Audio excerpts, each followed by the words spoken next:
Hi guys, this is Jack Wu. Today I want to talk about, as a CPA, what my experience was taking the BC real estate exam.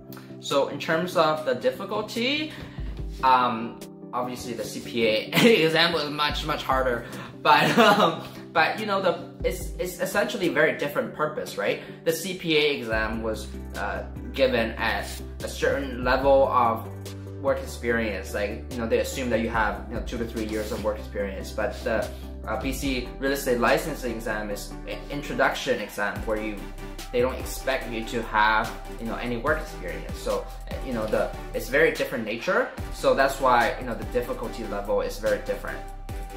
But it's not easy, okay? You do have to study for it. And for me, the parts that were pretty easy was the obvious ones, the accounting part, financial statements, marketing, technology, those topics. But even for mortgage, it was a little bit hard because they had a lot of weird different types of mortgage that you have to familiarize yourself with. So you do have to go through each type with a calculator to make sure that you know how to do them on the calculator. So how I prepared was, I really worked hard through those 1,000 practice questions at the end. And what's really great about those questions is they don't just tell you what the right answer is, they explain to you what the wrong answers are and why they're wrong. So I learned a lot actually from that descriptions and noted down so that I can go back and review them. Also, I spent 4 to 5 days on those questions alone because I did each question individually, at least the first 500 questions. So I reviewed them right away and I learned from it because most of the questions I got wrong. And then after the first 500, I started doing them like in 100 batches to see how fast I could complete them and what the result was. And honestly, I was pretty like borderlining failing most of the time until I got to the last 100. So it does take a long time to be confident in the result.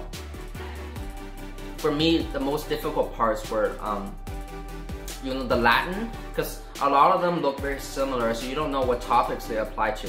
Maybe it's contract, maybe it's just law, maybe it's other stuff. So you do have to understand sort of where the area of the word that is applying to.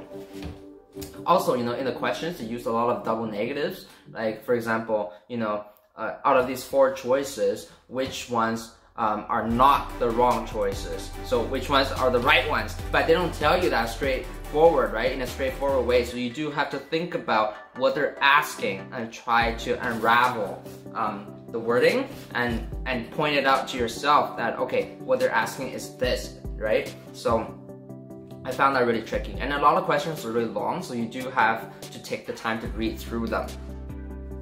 I didn't find the time was an issue, so you do not have to rush. Take your time, but it's more about your endurance.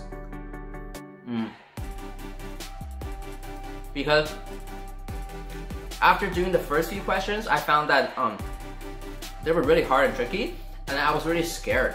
And I panicked a little bit, but you just have to calm down and continue on, because there will be easier questions, right? But towards the end, I was really exhausted because I've read so many questions already. So you do have to keep yourself going and like keep yourself energized to push through. And for sure, there will be questions that you have never seen before. So don't worry too much about those.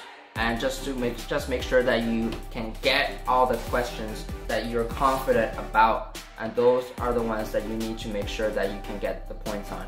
And again, you don't need to be perfect, right? So make sure that you can maximize your scores, and you'll succeed, right? If you don't, you just have to take it again. It's not the end of the world. You know what's really hard though?